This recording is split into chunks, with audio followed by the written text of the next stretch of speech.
धन्यवाद अध्यक्ष महोदया।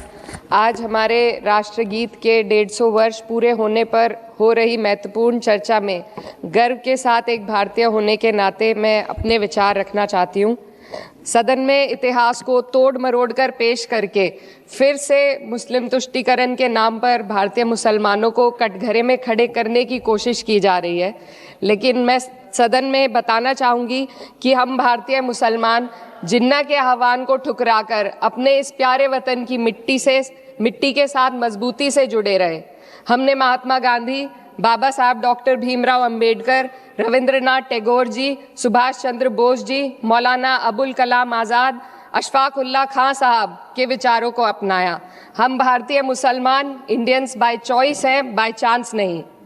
वंदे मातरम के किन छंदों को राष्ट्रगीत के तौर पर अपनाया जाए, यह फैसला सर रविंद्रनाथ टैगोर और सुभाष चंद्र बोस जी जैसे नेताओं के परामर्श के बाद हुआ।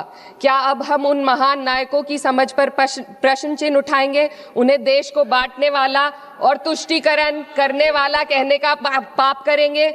उन महान हस्तियों ने वंदे मातरम के उन छंदों को अपनाया जिन्होंने देश के हर वर्ग, हर धर्म के मानने वालों को एक सूत्र में पिरोने का काम किया। और मैं एक घटना आप लोगों के सामने रखना चाहती हूँ।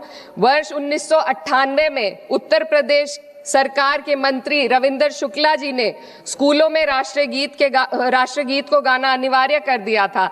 लेकिन तब के तत्कालीन प्रधानमंत्री अटल बिहारी वाजपेयी जी ने, जो उस समय लखनऊ के दौरे पर थे, उत्तर प्रदेश सरकार के इस फैसले पर नाराजगी जताई और यूपी सरकार ने राष्ट्रगीत को अनिवार्य करने वाले मंत्री को बर्खास्त कर दिया था। अब मैं सत्ता पक्ष से सवाल करना चाहूंगी।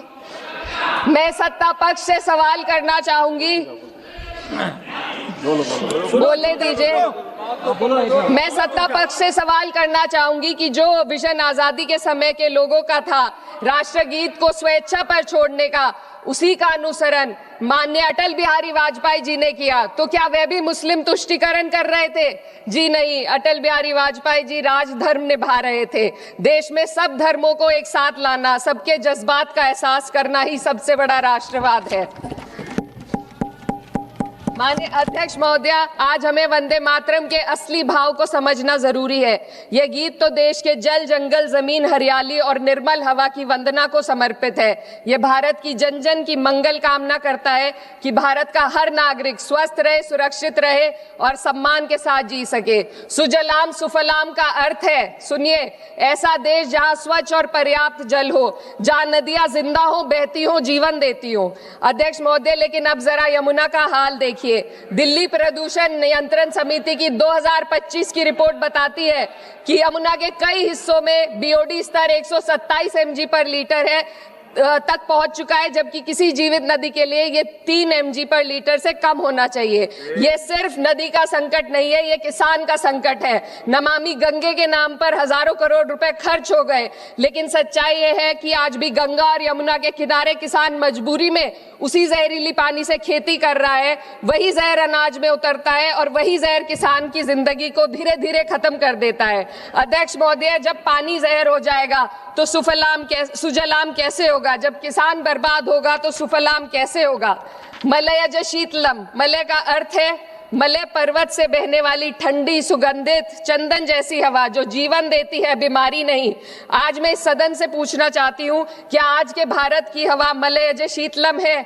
नहीं अध्यक्ष जी, बस संसद से बाहर कदम रखिए, एक गहरी सांस लीजिए। ये चंदन की महक नहीं, ये जहर है जो आपके हमारे फेफड़ों में उतर रहा है। दुनिया के 20 सबसे प्रदूषित शहरों में से 13 भारत में है। दिल्ली की हवा में सांस लेना मानो रोज 20 सिगरेट पीने जैसा हो। भारत हर साल सर्दियों में जहरीली हवा के प्रकोप में घिर जाता है। AQI गंभीर स्तर पर आ जाता है। ठंडी हवा का सपना अब गैस चेंबर की हकीकत बन चुका है। हम वो देश हैं जहां सरकार प्रकृति पर बने गीत का मान मर्दन तो करती है, पर उसी प्रकृति, जंगल, हवा, पेड़ को बचाने वाले कानूनों को धीरे धीरे खुद ही खत्म कर रही है। ये है आज के हमारे मलयज शीतलम की अफसोसजनक सच्चाई। अगर हम हवा को साफ समाप्त नहीं कर पाए तो न सुजलाम बचेगा न सुफलाम बचेगा। माननीय अध्यक्ष महोदया, सस्य श्यामलम का अर्थ है ऐसा देश जहां उपजाऊ जमीन हो, जहां खेत फसल से भरे हो और किसान कर्ज और निराशा में न डूबा हो। आज किसान सिर्फ मौसम से नहीं लड़ रहा, वह प्रदूषण, नीतियों की बेरुखी और सिस्टम की नाइंसाफी से लड़ रहा है। एक तरफ कॉर्पोरेट के लोन माफ होते हैं, दूसरी तरफ किसान को उसकी वाजिब एमएसपी भी नहीं मिल पाती है। आप ग्लोबल सुपर पावर बनने की बात करते हैं, लेकिन हमारी पर कैपिटा इनकम दुनिया में 136वें नंबर पर है। हम अपने छोटे पड़ोसी देश से भी पीछे हैं। हमारे लोग $2,500 तक भी नहीं कमा पा रहे एक साल में, और जिन अरबपतियों की ये रक्षा करते हैं वो इतना पैसा एक सेकंड में कमा लेते हैं। आज वंदे मातरम को बुनियाद बनाकर राजनीति की जा रही है, लेकिन जमीन पर जंगल पूंजीपतियों को सौंपी जा रही है, आदिवासियों को उनके घरों से उजाड़ा जा रहा है। मातरम में जो मात्रा माता है वे सिर्फ मातृभूमि की वंदना नहीं, वे इस धरती की हर नारी, वे इस देश की हर बेटी, हर महिला के सम्मान की बात भी करता है। लेकिन आंकड़े अगर आप देखेंगे, एनसीआरबी की हाल की रिपोर्ट के अनुसार, मैम जसवंत के अनुसार देश में हर वर्ष लगभग 30,000 से अधिक बलात्कार हो रहे हैं, यानी एक दिन में 80 से अधिक महिलाएं यौन हिंसा का शिकार होती हैं। और ये सिर्फ दर्ज मामले हैं। जब जम्मू कश्मीर की एक बच्ची हिंसक अत्याचार का शिकार होती है, जब सत्ता से जुड़े लोगों पर आरोप लगते हैं और कार्रवाई वर्षों लटक जाती है, जब उन्नाव की पीड़िता लखनऊ के दरबार में इंसाफ को लेकर अपनी जान देने पर आमादा होती है, जब बिल्किस बानो के अपराधियों का सरकार के लोग द्वारा स्वागत किया जाता है, तो ये घटनाएं वंदे मातरम की आत्मा पर चोट पहुंचाती है। मैं अध्यक्ष महोदया बस यही कहना चाहती हूँ अपनी बात को अंत में रखते हुए कि वंदे मातरम सिर्फ अतीत की ललकार नहीं, ये वर्तमान की जिम्मेदारी है, ये आत्मा मंथन की घड़ी है। यही समय है कि हम वंदे मातरम को सिर्फ नारा नहीं, नीति और जिम्मेदारी बनाए।